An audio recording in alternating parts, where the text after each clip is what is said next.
Hello, my dear friends. As part of the Heart to Soul inspirational series of short videos, this is video 13, and the title of this video is titled Joy. Joy is an important aspect to our spiritual life in our search for the divine oneness, that supreme being of love. And I would like to share with you a quote from a great master, a great spiritual master. And this is what Sri Chinmoy says. Real joy means immediate expansion. If we experience pure joy, immediately our heart will expand.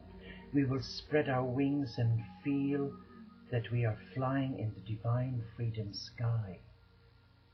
The entire length and breadth of the world will become ours, not for us to rule over, but as an expansion of our consciousness.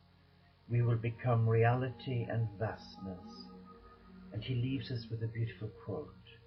You cannot bind inner joy. The very nature of inner joy is expansion, expansion, expansion.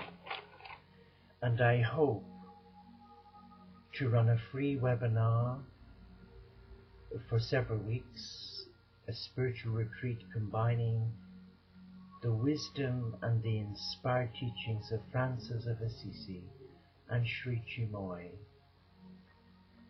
as a combined gift of my heart to yours. And again, this retreat will have no notes. It will be divinely guided by these two great spiritual men, masters, teachers, mystics. So what does Matthew Fox have to say about joy? Well, Matthew says, firstly the Upanishads say, joy comes from God. From joy all beings have come, and unto joy they all return. The Upanishads got it right. All the spiritual traditions of the world promise joy. Joy is not the opposite of suffering or pain. Joy is what sees us through both, says Matthew Fox. But let us look at some of the traditions, the spiritual traditions, of what they say about joy. In Hinduism we learn that joy comes from God. Who could live and who could breathe if the joy of Brahman filled not the universe? And he says, Father, explain to me the mystery of Brahman. Then his father spoke to him of the food of the earth, of the breath of life, of the one who really sees, of the one who really hears, of the mind that knows, and of the one who truly speaks. Then he saw that Brahman is joy, Ananda, bliss. For from joy all beings have come, and unto joy they all return. And in the Upanishad we read that he who knows the joy of Brahman fears no more. Bliss pervades all objects. That is why there is attraction between husband and wife, parents and children, creatures and the Creator, God and man. Furthermore, Brahman is bliss because it is infinite. And another great Hindu teacher, Mananda Moy, says, laugh as much as you can.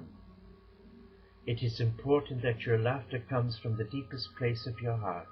It should go from head to foot. Your laughter will diffuse joy everywhere. Well, this is making me giggle inside myself, because before my dear friend died, a brother monk that I'd known for 28 years, who brought such tears to my eyes when we laughed for hours and hours and hours, and then we ached. Have you ever laughed where every muscle in your body aches and you can take no more? You're screaming for them to stop. Well, when Brother Eddie was alive and he used to come and stay with us when I had a retreat house in Llandudno, North Wales, he would arrive on the Friday and depart on the Monday, and all I can say is hardly any sleep was had. But the laughter, my word, we laughed and laughed, and we cried so much that when we held each other in love, that was a prayer. Oh, I bet there was great rejoicing in heaven. And you know, I haven't laughed as much as that until recently, when one of our beautiful sisters came to join us for an overnight stay. Sister Diane and I, we were giggling away like two school children in the kitchen, and you know, I ate with so much joy. I was crying and laughing at the same time. And yet, the divine was present. Joy isn't something that is flippant. Joy comes from the well springs of the soul.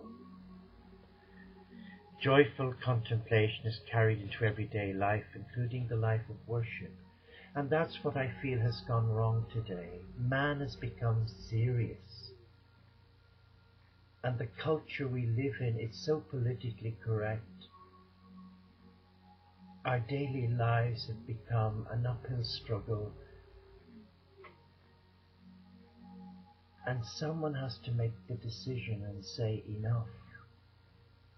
There are more rules and regulations about observing rules and regulations. It reminds me of my brothers and sisters within the Abrahamic faith, Christian, Jew and Muslim. And I guess that is the reason why the Divine Feminine spoke to our heart on the 6th of February, to hold Jerusalem, the heart chakra of the world, in prayer, and to send special love to the hearts and the mindsets of our brothers and sisters within the Abrahamic faith communities. 3 of the world major religions, 3 great world religions. But what sadly has happened is that they observe the letter of the law. The spirit of God's love has been compromised on the altars of ego, because their belief is predominantly male. They're working with masculine energy, and they've compromised the divine feminine energy of God. So there's an imbalance, and their prayer is repetitive, it's ritual, and it's based on centuries of tradition.